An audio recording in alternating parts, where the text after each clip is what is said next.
Welcome. In front of me I have the BLACKVIEW Tab 12, and today I'll go over unboxing along with a quick overview of this product. I'll just get straight into it.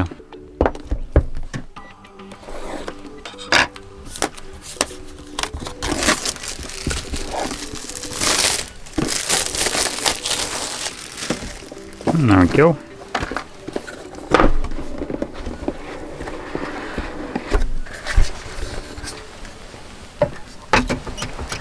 So here we get some paperwork, BLACKVIEW Tab instructions, whatever that is.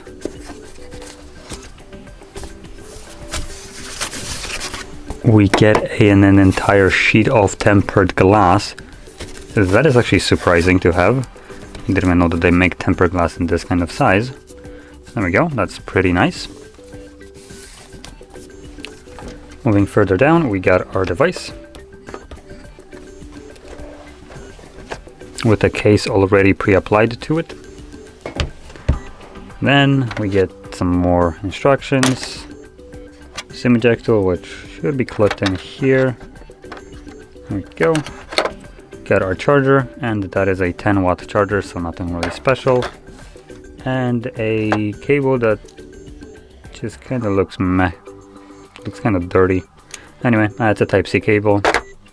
So there we go. I'm gonna move that to the side. Get to our device now. We have some kind of screen protector already applied, I believe. Just make sure. Yep, we do, though just kind of try to not completely screw it up like I already did.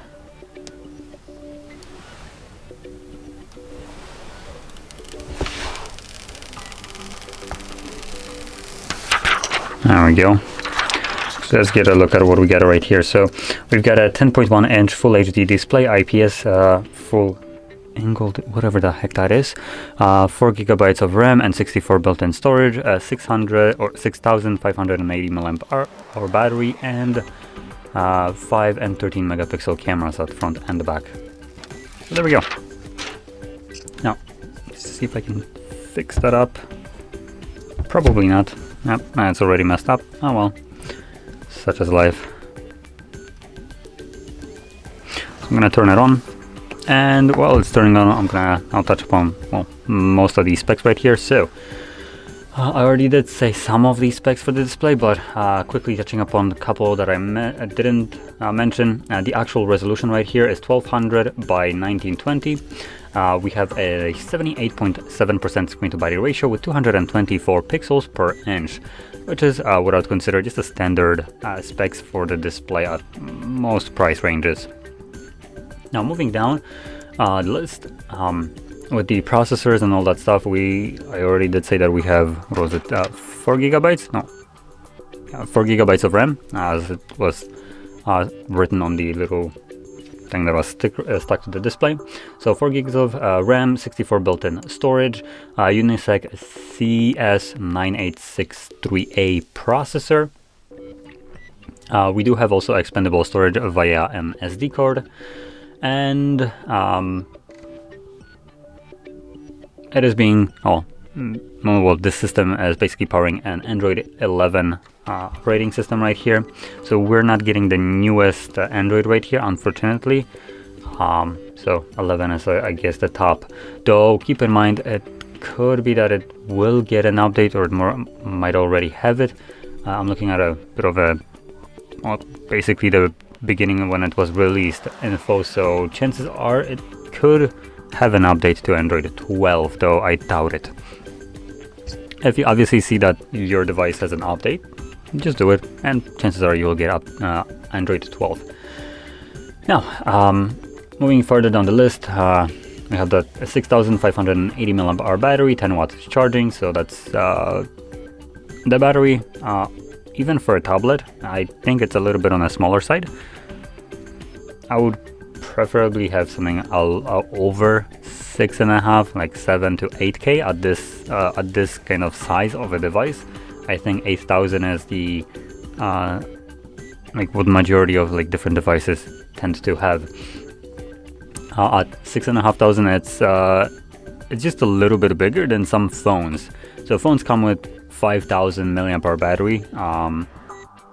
For them, no, not all of them, but obviously there are devices that are, well, significantly smaller than this and come with 5,000. So having it only at 1,500 milliamps, a little bigger, it's not such a big jump comparing it to the size difference. So I would say this is a small battery for a device like this. And obviously the charging speed right here is on a garbage side, so let's not sugarcoat that one. So yeah, that's basically all we have right here in terms of info. Now quickly going into just like the pros and the cons of this device. The pros obviously would be the price of this device. It comes at about 160 euros, so it is super affordable, and for that price you also get a 1200 by 1920 pixel display, which is a good display for the price. Sometimes at this price range you would be getting something that runs at 720p. That is absolutely abhorrent. Having it at basically at 1080p or a little bit over 1080p, that is a good thing to have. So that's a pro, obviously. Now I'm not exactly sure if I should make that a pro or a con, having a charger in the box. We do have a charger in the box, which is nice, but the charger in the box is garbage. Now, that being said, this device doesn't really charge any faster than the provided charger, so having a better charger would give you, well, no benefit apart from maybe just safety, because this charger kind of feels like a safety hazard in terms of how cheap it feels. So yeah, I would honestly be kind of sketched out that I might plug it in and it might just spontaneously combust. Obviously probably won't happen, though I'll still be sketched out. And because I do have chargers lying around at my house, I would probably be using something that is significantly an overkill for this device, but at least I would be safe that, well, nothing will happen. So there we go. Now,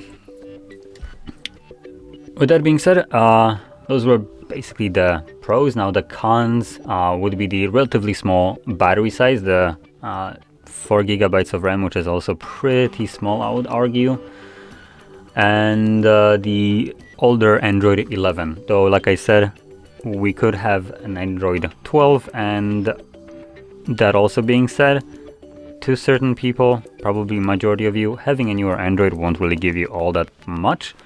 I just like to have a newest one, and that also entails just updates for like security patches, which this one running an older Android will probably stop getting security patches down the line significantly quicker. But also, something that I didn't mention is this device was released in May 2022, so it's already, I guess I could call it a dated device. It's not old by any stretch, but it's not like newest one. So obviously security updates for this device will stop being rolled out sooner than if you would buy a device that was released this year. So just something to keep in mind if you like to have your security patches, and just know that Android as a operating system, Google just tries to, in some kind of modicum, protect your privacy in some way or another. However that sounds, considering it's still Google. So just wanted to mention that. But with that being said, those would be basically the pros and the cons right here. It is a budget device in its entirety, so there isn't much to kind of, have a good and bad sides about it. So there's not big of a list of what I would consider here a pro or a con. I do need to tone down my expectations, just because at this price range I don't get devices that have like high refresh rate displays or anything like that. So it would be idiotic to, for instance, state that it's a con because we don't have a better display. At this price range, the display right here is good. Everything about this device seems okay to me. But that being said, at this price range we also won't be getting anything extra that you might get from devices that are a little bit higher in the price. So something to consider when buying a device like this, meaning if you spend just, I don't know, 30 bucks more, you might be getting a device that has some better features than this one. Now, anyway, with this being said, if you found this video helpful, don't forget to hit like, subscribe, and thanks for watching.